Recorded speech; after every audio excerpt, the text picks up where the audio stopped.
Boa noite, gente. Sejam todos muito bem-vindos, aqueles que nos acompanham presencialmente aqui no Centro Espírita Irmã Sheila e aqueles que ainda irão nos acompanhar aí pelas redes sociais, pela manhã, pela tarde. Gostaria de pedir para que todos que estão aqui conosco pudessem colocar os seus celulares em modo silencioso para a gente realizar nosso trabalho de hoje em clima de harmonia e de paz. Nossa casa é uma de doação, como todos vocês sabem. Ali fora nós temos venda de lanche, venda de livro, que ajuda na manutenção dessa casa. Também recebemos doações voluntárias para a sustentabilidade das nossas atividades, especialmente aquelas relacionadas à assistência social das famílias que são beneficiadas pelas tarefas benditas desse recanto de luz. Temos atividade do Evangelho todas as quartas-feiras, a partir das 19 horas, com atendimento fraterno e passe, sempre às quartas-feiras, a partir das 19 horas, e palestras públicas todos os sábados, a partir das 18h30. A gente também tem aqui o grupo de estudo do Oeste, que é o estudo principiante, o estudo inicial da doutrina espírita, e ele acontece sempre sábado às 17h30. Aliás, às 17 horas, isso mesmo. Maiores informações sobre nossas atividades, sobre os nossos estudos, é só procurar ler nossa recepção. Então vamos lá. Para iniciar o trabalho de hoje, gostaria de convidá-los a ouvir, a meditar e a refletir sobre a mensagem 104 do livro Minuto de Sabedoria, do Torres Pastorino, que diz o seguinte: se você está enfermo, não se desespere. Não pense em abandonar a vida, porque isso seria covardia sem tamanho da sua parte. Suporte com paciência a provação e lembre-se de que a enfermidade é o melhor meio de purificarmos o nosso espírito. Quanta gente sofre mais do que você e, no entanto, resiste e reage heroicamente. Faça o mesmo. Jamais se desespere. Com essa mensagem que nós convidamos a todos vocês, aqueles que desejarem, fechar os olhos, fazer silêncio mental e rogar a espiritualidade amiga e abençoada desta casa, que ela possa nos envolver no clima de luz e de paz que esse ambiente nos proporciona, rogando ao Mestre Jesus e aos Espíritos amigos que nos possibilitem compreender e especialmente viver todos os ensinamentos que adquirimos aqui hoje através da palestra que será realizada pela nossa irmã Lucélia. Que Deus possa intuí-la e que os bons espíritos possam nos preparar para essa atividade e para todas aquelas outras que ainda nos aguardam. Ser conosco, Mestre amado, hoje, agora e sempre. Convidamos para fazer nossa palestra de hoje nossa amiga Lucélia. Seja muito bem-vinda. Então, boa noite a todos que estão aqui presencialmente, boa noite a quem nos acompanha pela internet, pelas redes sociais. Dizer que é sempre uma honra muito grande estar aqui falando, refletindo as palavras do Evangelho segundo o Espiritismo. E hoje a nossa missão é falar sobre família e o matrimônio. E um livro que eu venho estudando é esse do Joana de Ângeles e alguns espíritos diversos, SOS Família. Inclusive indico para quem é pai, para quem é mãe, qualquer pessoa que elabora esse pensamento sobre família. Porque o que é um núcleo familiar? Qual a importância de um núcleo familiar para o ser humano? E na questão 774 do Livro dos Espíritos, Kardec fez a pergunta: há pessoas que de fato, de os animais, ao cabo de certo tempo, abandonarem suas crias, deduzem não serem os laços de família entre os homens mais do que o resultado de costumes sociais e não efeito de uma lei da natureza. O que devemos pensar a esse respeito? E aí, é respondido: diverso dos animais é o destino dos homens. Por que então querem identificá-lo com esses?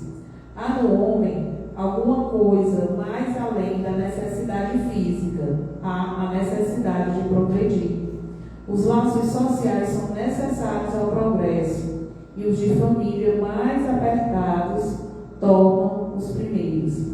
Eis porque os segundos constituem uma lei da natureza. Quis Deus que, por essa força, os homens aprendessem a amar-se como irmãos. E na 775, qual seria para a sociedade o resultado do relaxamento dos laços de família? A resposta: a encrudescência do egoísmo. Então, somos chamados, na nossa existência, a formar núcleos familiares. E aí, nessa posição que eu vou falar, na questão do matrimônio. Então, o pai e a mãe, ele vai estabelecer laços afetivos para receber os filhos que são destinados a ele no plano espiritual. E como a gente tem uma coisa chamada de planejamento reencarnatório, é a partir dessas decisões que são tomadas do lado de lá que a gente vai formar a nossa família atual. Então, eu escolhi vir filha do meu pai e da minha mãe. Da mesma forma, meus filhos me escolheram como mãe. E o pai deles como pai. E muitas vezes, como a gente vive sobre um véu do esquecimento, a gente não entende o laboratório desafiador que é uma família. Porque nós temos dentro de uma família a possibilidade do melhoramento contínuo.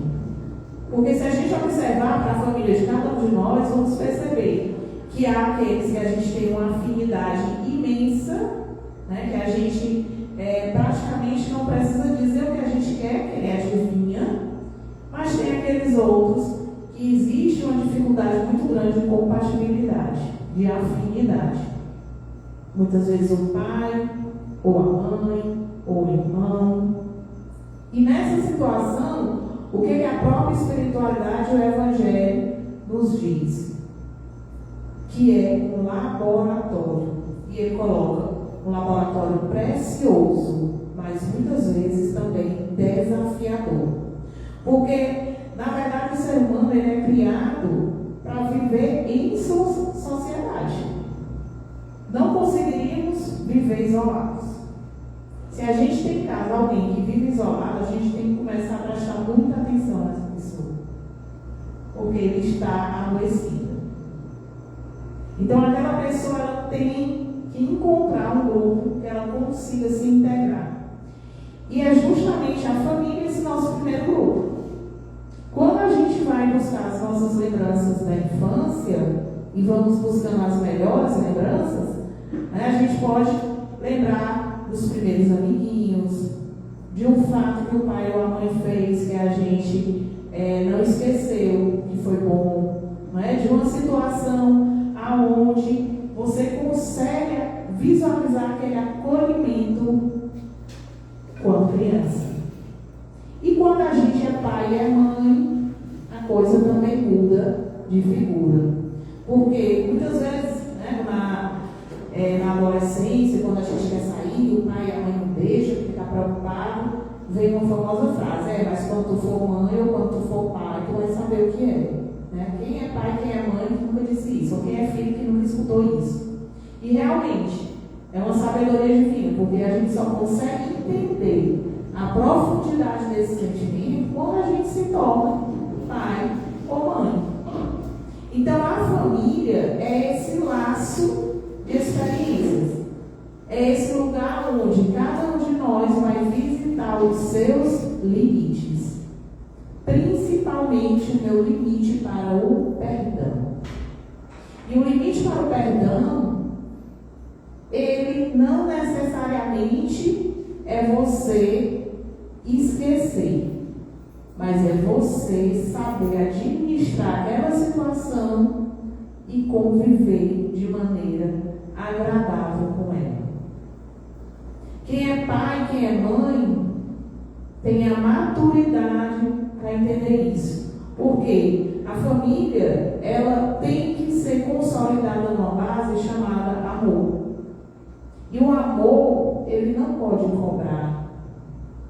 O amor verdadeiro, ele não tem cobrança. Então eu vou amar meu filho, vou amar minha filha, independente de qualquer coisa. É o amor que não existe. É a reciprocidade como o primeiro item para ele existir. Então eu vou amá-lo independente de qualquer coisa. Então o perdão, ele tem que estar junto com o amor nessa base familiar.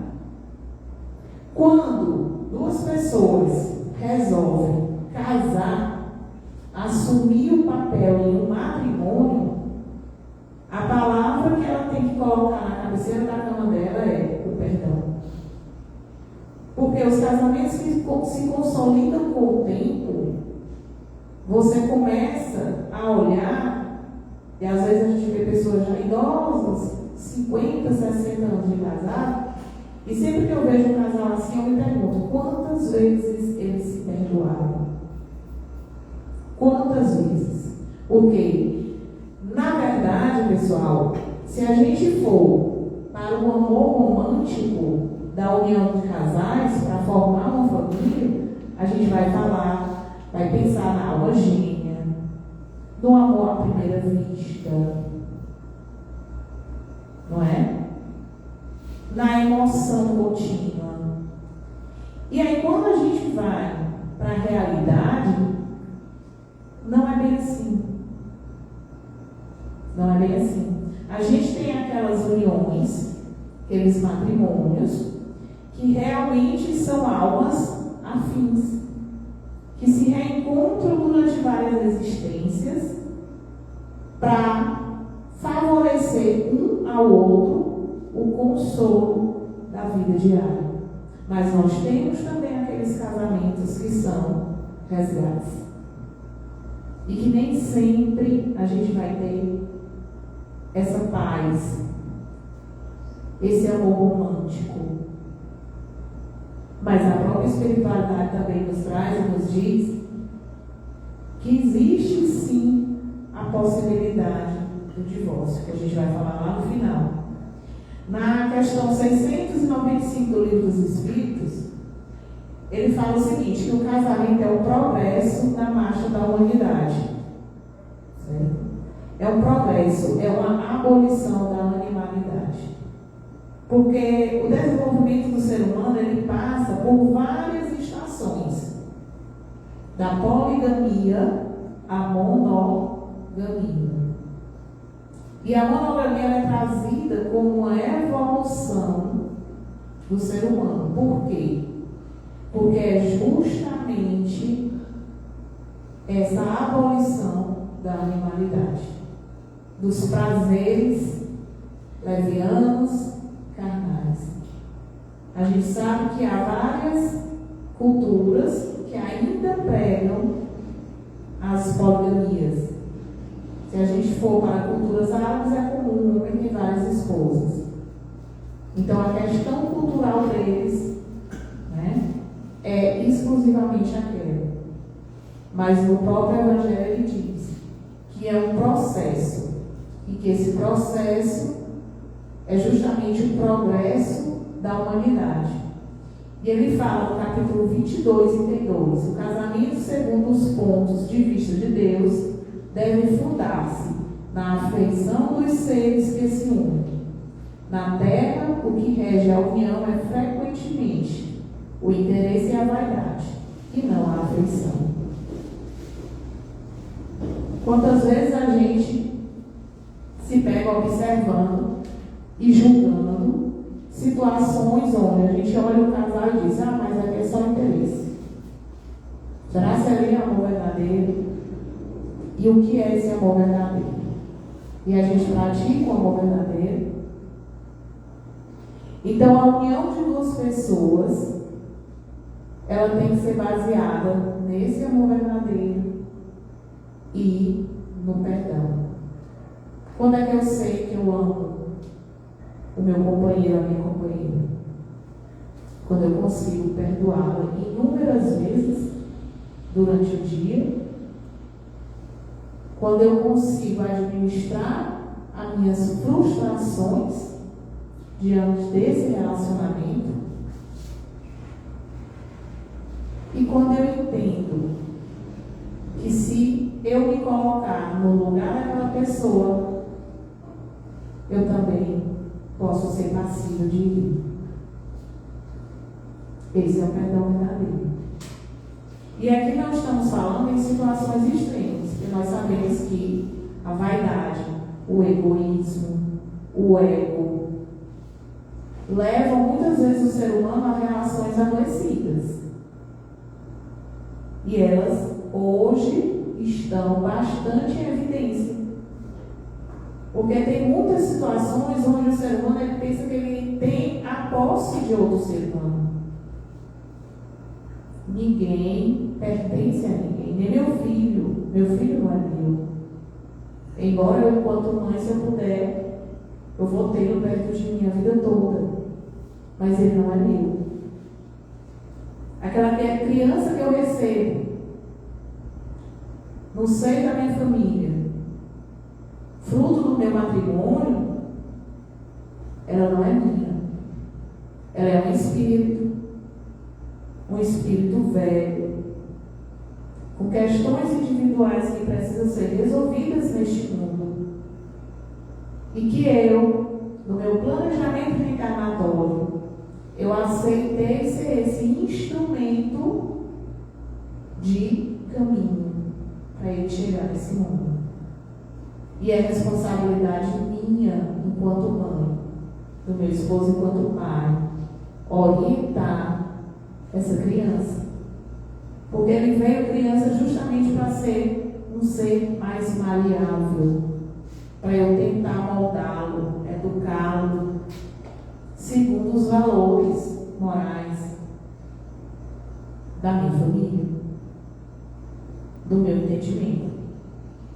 Então, a partir desse momento, o casamento ele é visto como uma missão. A maternidade, a paternidade é uma missão de extrema responsabilidade, porque é através desse núcleo familiar que os indivíduos, que os seres humanos, eles vão ser formados e vão ser entregues à sociedade. E eu sou professora e eu vejo que uma das dificuldades maiores que a gente tem hoje para administrar os adolescentes e as crianças é a falta da família, é a falta do não, é a falta do limite, é a falta de transmissão desses valores. A gente chega numa geração onde, na minha geração, na geração do Max, na geração de algumas pessoas que estão aqui, era muito comum não questionar uma ordem do pai e da mãe. A gente não tinha esse direito. Você não vai, por quê? Porque ele não vai, pronto. Não era assim mais. Não tinha possibilidade de questionar.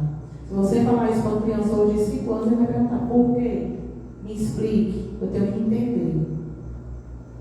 Porque as gerações, elas também são resultados da evolução. E já vimos muitas vezes, nas próprias palavras de vários autores espíritas, que a gente só tem uma possibilidade, que é o progresso.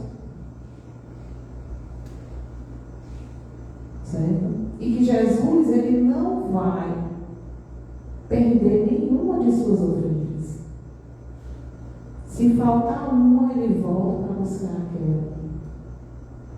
Então, o nosso destino é a evolução. Essa geração que vem para a gente administrar, digamos assim, hoje, é uma geração desafiadora. Porque cada geração que surge, ela vem com um desafio novo. É como se fosse, na linguagem da internet, ela sofre uma atualização. E essa atualização eu ainda não sei, eu não conheço. E eu tenho que buscar conhecer, entender, para acessar o sistema onde eu posso estar de forma maleável, ensinando o que eu preciso ensinar. Então, a família é esse laboratório.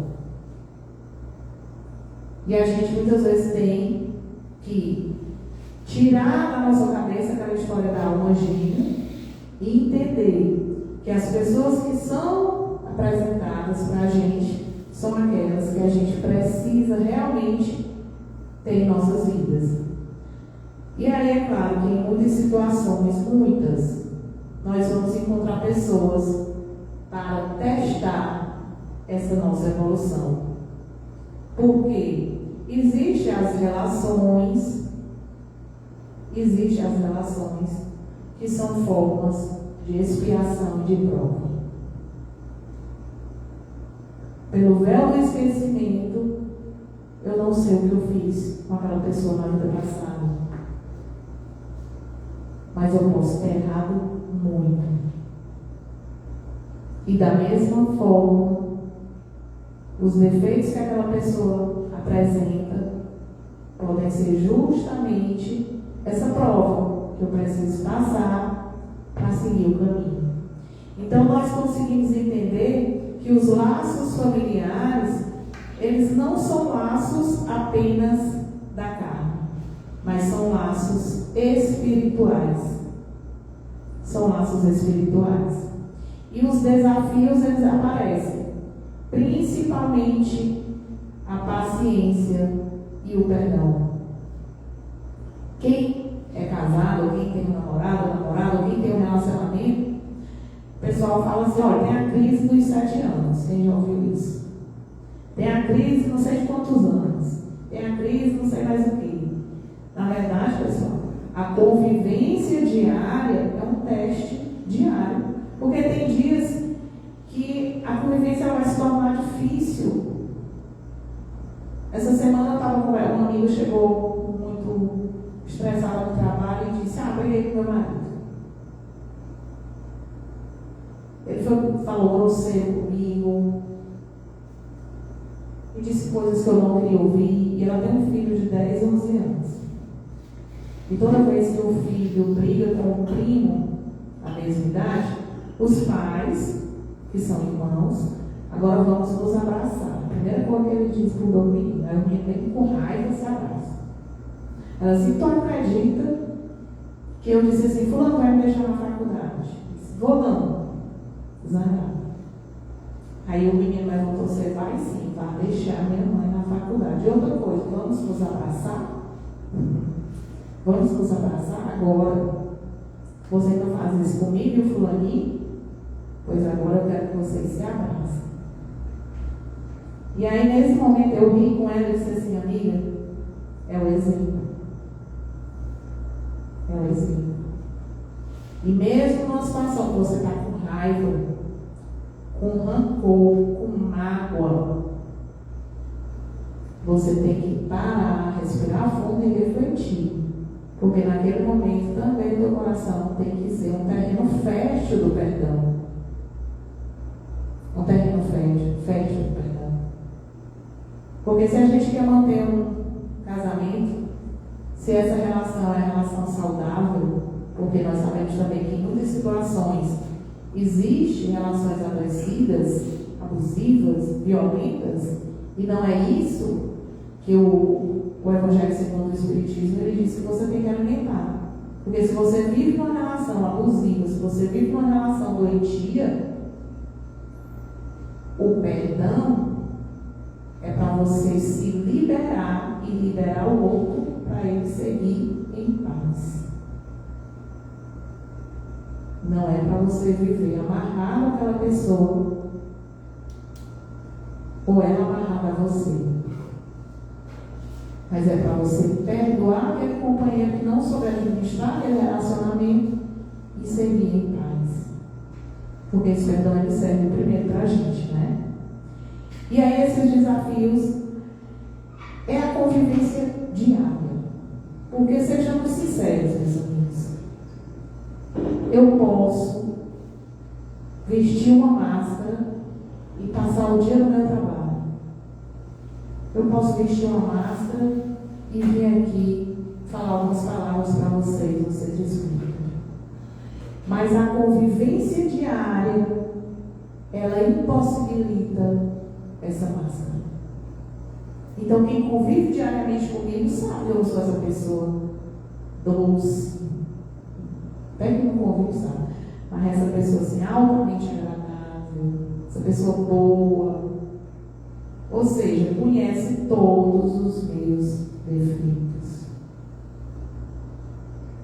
E aí essa convivência, ela rasga as nossas máscaras sociais. Eu vou ser para o outro, eu vou ser para o meu companheiro, para a minha companheira, para o meu marido, para a minha mulher, quem eu realmente sou.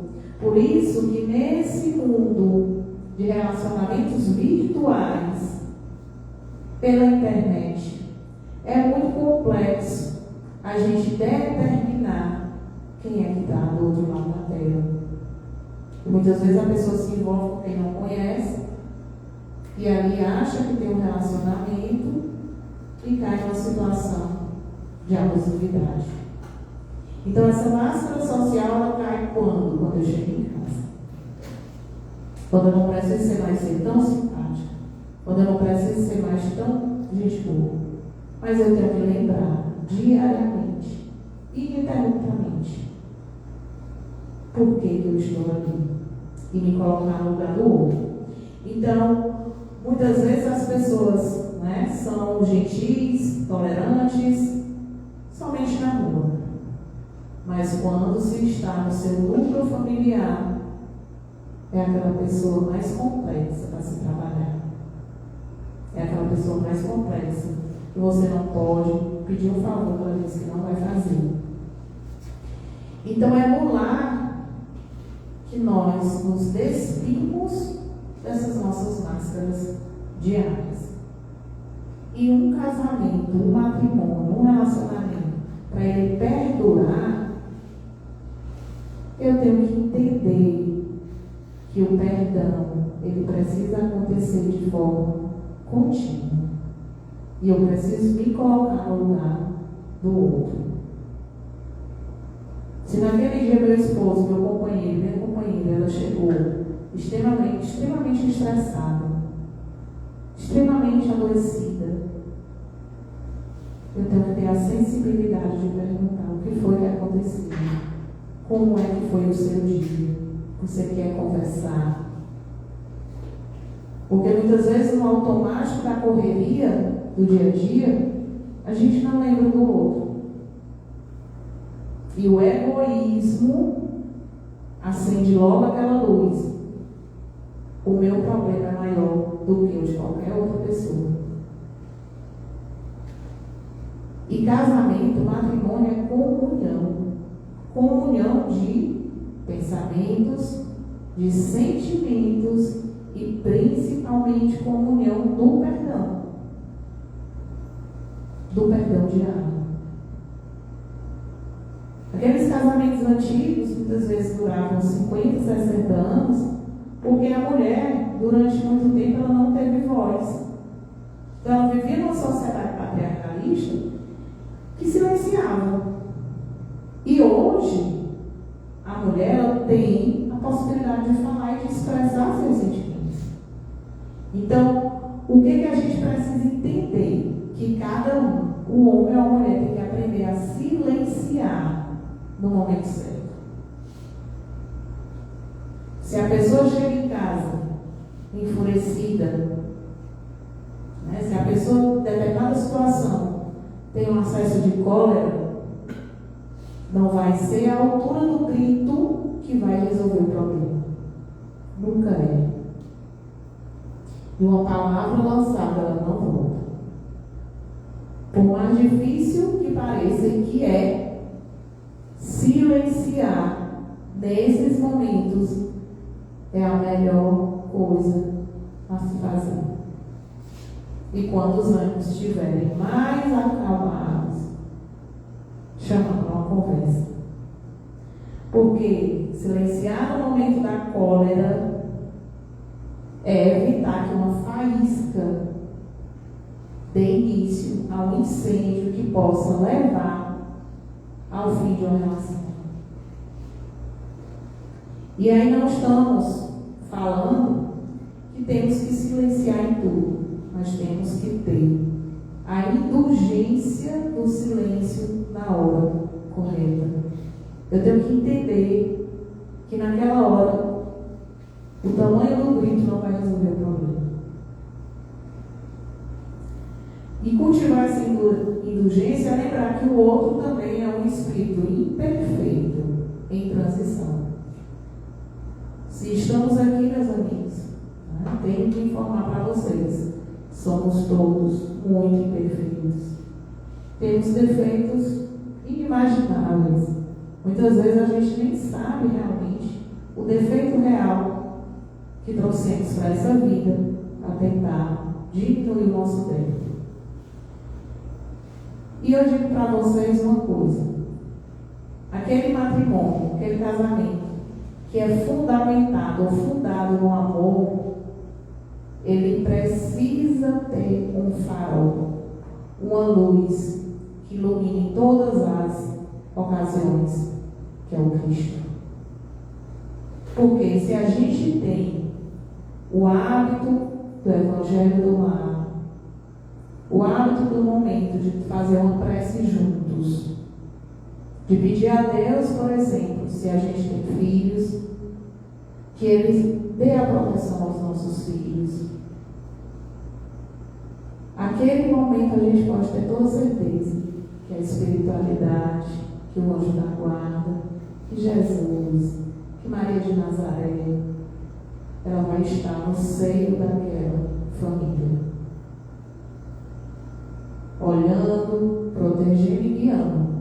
Isso não quer dizer que não iremos passar por outros problemas, que não iremos vivenciar situações desafiadoras, porque uma vez estando no planeta Terra, nós vivenciamos diariamente. Mas é nesse sentido de entender que os corações humanos, eles precisam estar ligados ao coração do Cristo. Não somos nada sem o amor do Cristo. E aí, às vezes, a gente tem uma palavrinha que diz assim: quando você não vai pelo amor, você vai pela dor. E acontece muito. E é preciso a gente cultivar esse hábito da prece, da oração, do Evangelho, para dar um sustentáculo dessa relação.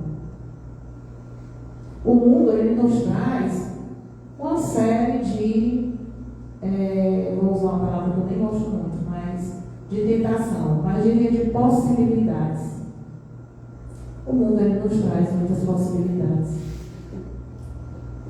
E quando eu vejo, já fui madrinha de alguns casamentos, e quando eu vejo um casamento acontecendo, hoje, a primeira coisa que eu me pergunto é se aquele casal, ele tem maturidade para entender que o amor também é perdão, que o amor também é renúncia, que o amor também é você priorizar o outro, que o amor é você se colocar no lugar do outro, entender as limitações e as diferenças, porque eu não posso querer que aquela pessoa sinta igual a mim, escute da mesma forma como eu escuto, responda da mesma forma como eu respondo. E tem um livrinho muito falado que é as 5 linguagens do amor. Cada indivíduo tem uma linguagem do amor. Tem aquela pessoa que o maior presente para ela é um tempo de qualidade. Eu não preciso dar uma joia, não preciso dar nada material. Mas se eu tiver aquele momento com ela, para ela, ali é um amor. Tem aquela outra pessoa que são palavras afirmativas, que eu tenho que estar me declarando, dizendo: eu te amo, você é a pessoa mais importante da minha vida. Não é? Mesmo que eu tenha que saber que a pessoa mais importante da minha vida sou eu. Aí depois é o outro. Mas ela precisa dessas palavras de afirmação. Tem que é a questão material mesmo. Então eu tenho que entender que o outro é um universo que eu vou conhecendo aos poucos. Esse ano eu faço 30 anos de casado. Né? Eu comecei cedo. A peleja é grande. Aí eu disse para ele, meu filho, nós vamos até o fim. Quando ele começa a encher o saco, assim, nem se preocupe. Melhore. Se apolume, como diz a história. Que nós vamos até o fim. Aí eu digo para a Adriana, esse detalhe não é mais pouca vida não, filho. Bora encerrar logo aqui.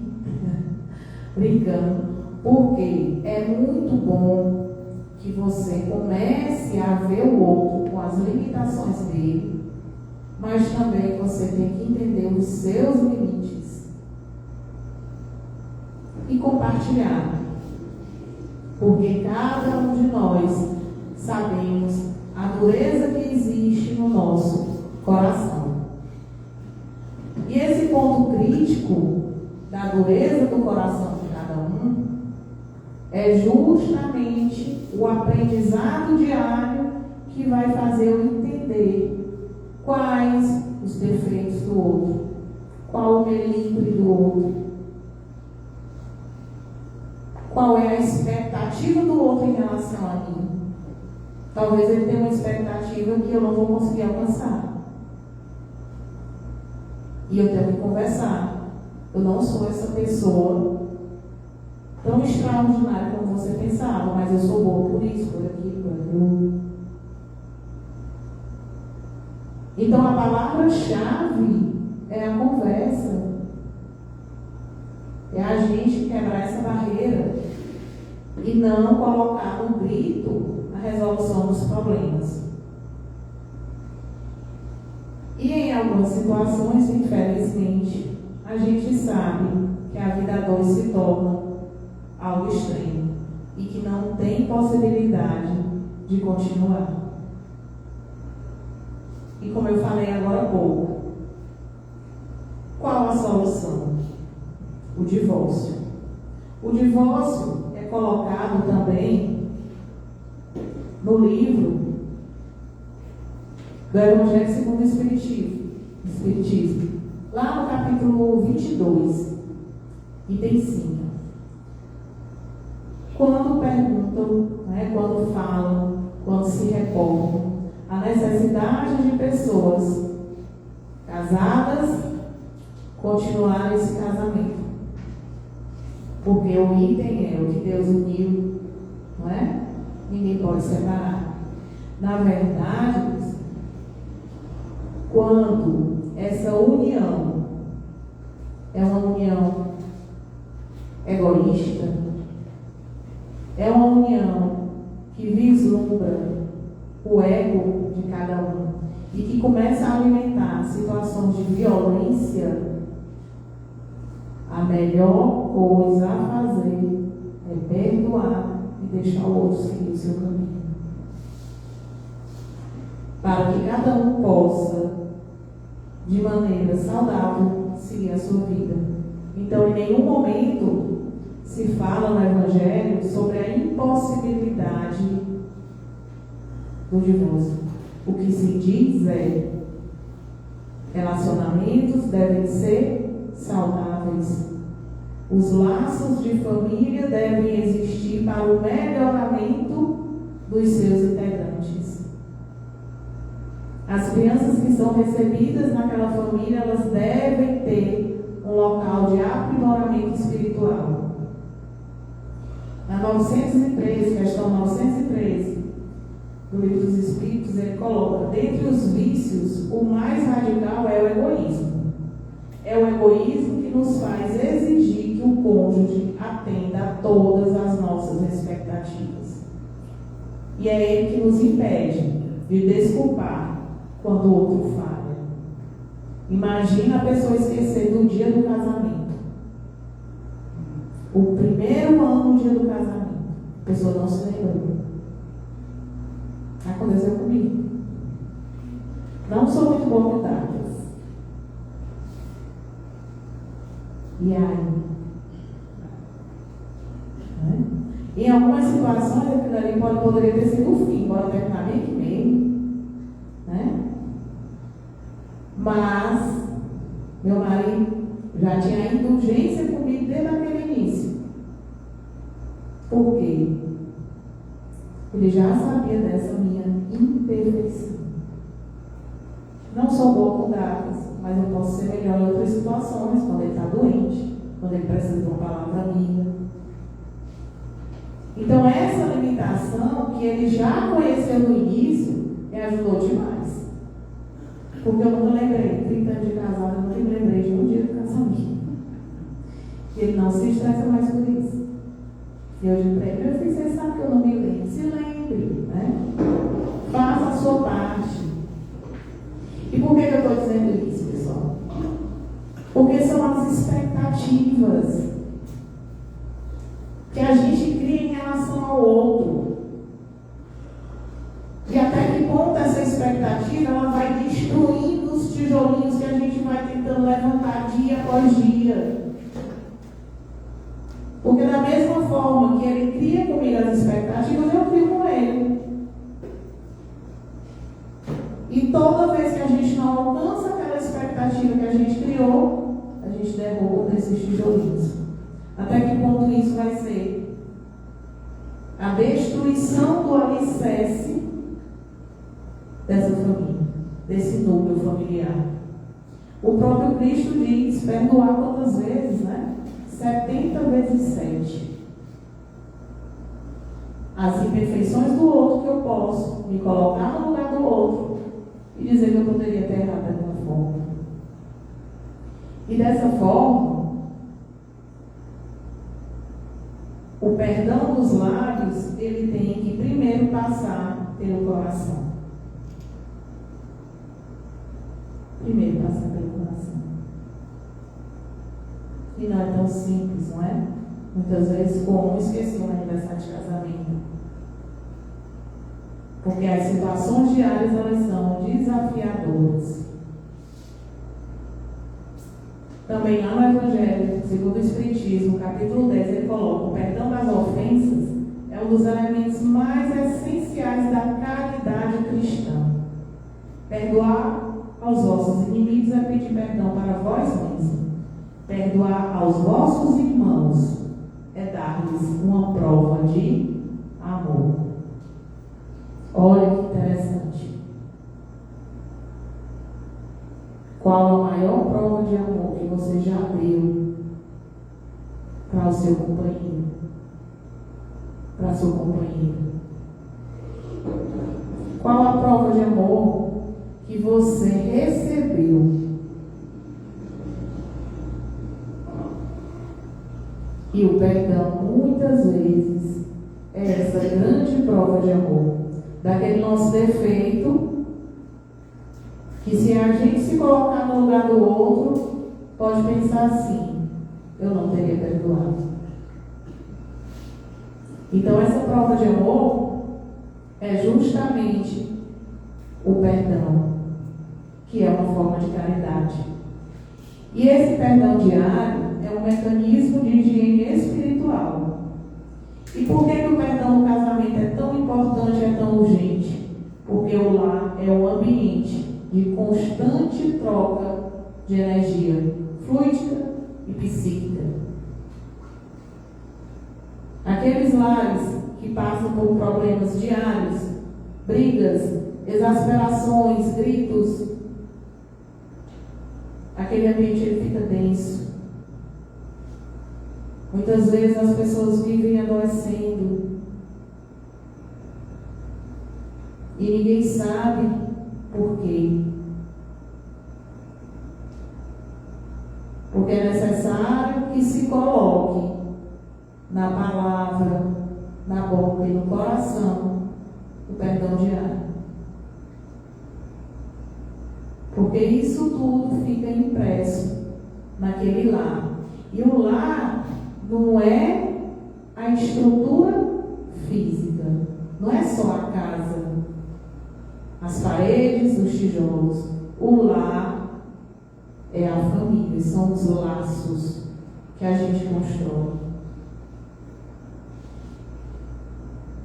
Em situações muito próximas, acredito que de todos nós, temos aqueles que a gente diz assim, não é um irmão de sangue, mas é um irmão de coração. Porque a misericórdia divina ela é tão maravilhosa que ela nos apresenta diariamente pessoas que mesmo nessa vida não estando ligadas de forma consanguínea, estão ligadas de forma espiritual. Porque a nossa família espiritual, pessoal, ela é muito, muito maior do que a nossa família consanguínea. E não tem como, principalmente com a redução dos membros da... Antigamente as mulheres tinham 10, 15, 20 filhos. Hoje tem 2. Eu digo para meus alunos, tem 1,5. A taxa de natalidade no Brasil, 1,5. Como é 1,5? Eu sou um menino a metade do outro. Às vezes é só mãe de pet, né, também? Mãe de planta. E aí o que acontece? A nossa família consanguínea ela vai reduzindo os números dos membros. Mas Deus, na sua infinita misericórdia para conosco, tão imperfeitos, nos apresenta uma família espiritual imensa, nos presenteia com amigos maravilhosos que aceitam as nossas imperfeições. E é muito bom que a gente tenha amigo verdadeiro, que na hora que a gente ele chega lá e diga, ó amigo, você está precisando sentar e pensar no cantinho, né, do pensamento ali. Se aquete, você errou. O nosso egoísmo, o nosso ego vai dizer assim, eu não erro. Então aquela pessoa que tem acesso a você para dizer, olha, você errou, pense. É uma forma de amor também. Então as nossas famílias consanguíneas e espirituais, elas vão nos mostrando a nossa missão nesse planeta. E é interessante que a gente observe quantas vezes eu já errei. Quantas vezes o companheiro e a companheira me perdoou. Quantas vezes eu pude pedir desculpa. E tem gente que tem muita dificuldade com essa palavra. Desculpa. De reconhecer que errou. Ele pode tentar te mostrar por outras maneiras. E aí, pessoal, para a gente já se encaminhar para o final dessa nossa conversa, a própria lei humana, ela permite a separação, até para evitar maiores, né? Quando essa convivência se torna destrutiva, se torna perigosa. A lei de Deus, ela também acredita que cada indivíduo tem que cumprir a sua missão. Se eu recebo como meu esposo, minha esposa, um irmão que me custa demais essa convivência, e se eu entendo que esse processo de ajustamento ele não pode se completar dessa forma, a própria espiritualidade diz que o casamento é uma escola e que aprendemos diariamente os nossos limites. É necessário que a gente consiga deixar aí essa relação e crescer em uma situação de extremo endividamento. Um amigo uma vez me contou que ela é casada, continua casada, e que sabe de diversas traições do marido, mas que não consegue sair desse relacionamento. E a pergunta que eu fiz para ela: Você conhece o seu limite. Você conhece a sua real situação nessa relação. Procure ajuda para saber se é uma questão de dependência emocional ou se é um ajuste que você precisa ter com essa pessoa. Eu não posso me utilizar dessa dependência para favorecer o sofrimento daqueles que estão sobre a minha guarda, os meus filhos, realizando muitas vezes uma alienação parental. Ó, teu pai é que não presta, tu é da raça ruim da tua mãe. Porque aqueles que eu recebo no meu matrimônio como filho, eu tenho o dever de educar. Se o meu relacionamento enquanto esposa, enquanto esposo, começa a interferir na educação, na saúde mental dos meus filhos, eu preciso me reajustar. Me reajustar. Porque eu recebi aqueles enquanto crianças, filhos, para ajudar no progresso espiritual. E se o reajuste depender desse divórcio, não há um castigo que muitas vezes a gente acha que está diante dessa palavra. E o perdão é isso. É você deixar a pessoa ir, encontrar o caminho dela e não levar esse relacionamento de marido e mulher, de companheiros, para os seus filhos. Então, o casamento é a escola onde aprendemos a amar o próximo mais próximo. E por que eu coloquei que é amar o próximo mais próximo? Porque é com quem a gente convive diariamente. É muito fácil a gente amar quem está lá fora, né? Extramuros. Mas aquele com quem a gente convive, sabendo de todos os defeitos, às vezes é onde tem a maior dificuldade. E para a gente finalizar, dizer para vocês que o matrimônio, ele cumpre a sua função precípua quando os frutos daquela casa, daquela família, eles crescem no amor, com os valores, de forma saudável, emocionalmente, mas principalmente quando ele consegue viver em sociedade, transmitindo o bem, sendo um ser humano bom. Porque essa transformação acontece no seio da família. O ser humano, ele tem uma evolução. E o pai e a mãe é responsável por conduzir todo esse processo. Então, a nossa responsabilidade enquanto família é um laboratório de aperfeiçoamento humano.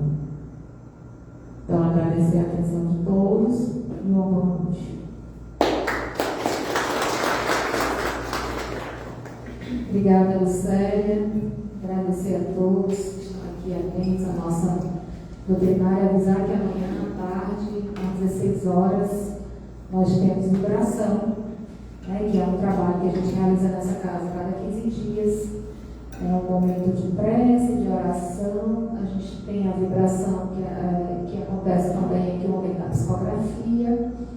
A gente tinha parado com esse trabalho, né? Ele acontecia semanalmente, e a partir da espiritualidade nós retornamos esse trabalho. E ele acontece sempre quinzenalmente. No domingo, agora amanhã, né, a partir das 16 horas, a gente tem a atividade de vibração, a atividade de psicografia. A gente fecha aqueles portões ali mais ou menos 5 para as 16. Nós chegamos ali em torno de 15h30, 15h40, e a gente fecha o portão. Se chegar ali às 16 horas, já vai estar fechado. Porque a gente precisa vir para cá, se harmonizar, organizar o trabalho. É um trabalho que a espiritualidade quer que a gente não faça muita divulgação. Porque senão as pessoas vêm só pela psicografia, né? E o objetivo não é esse. Mas amanhã nós teremos atividade de vibração a partir das 16 horas, com o trabalho que a gente chama de chamando lágrimas, que são as psicografias que nós recebemos, tá bom? Agradecer a Lucélia pela sua fala. Lembrar que no mês de maio nós estamos com temáticas voltadas para a família.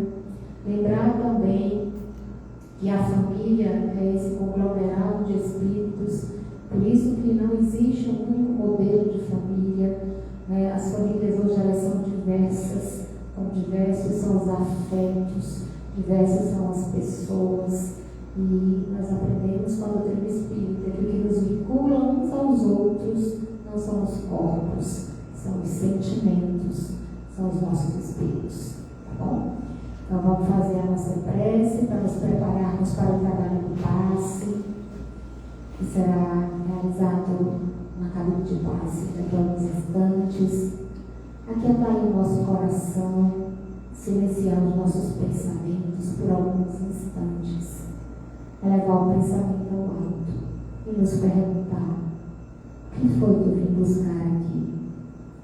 Qual o remédio que eu desejo para o meu corpo, para a minha alma, que eu vim buscar nesse hospital bendito?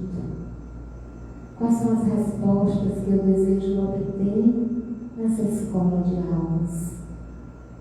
E pensando firmemente em tudo aquilo que nos angustia, que nos preocupa, que nos ocupa, as ansiedades, que possamos dizer do fundo do nosso coração: Senhor Jesus, são imensas as agonias e aflições em que vive a humanidade.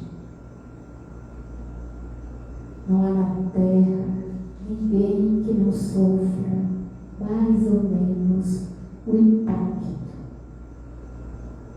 da raiva, do ódio, do medo, da ansiedade, da aflição, do tormento, da inveja.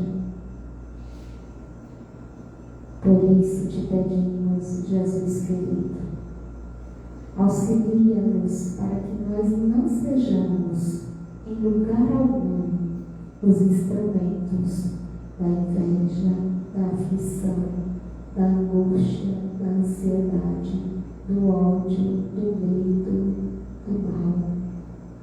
Ao contrário, mestre amigo, que nós sejamos os teus instrumentos da paz, da alegria, da esperança, da coragem e da fé.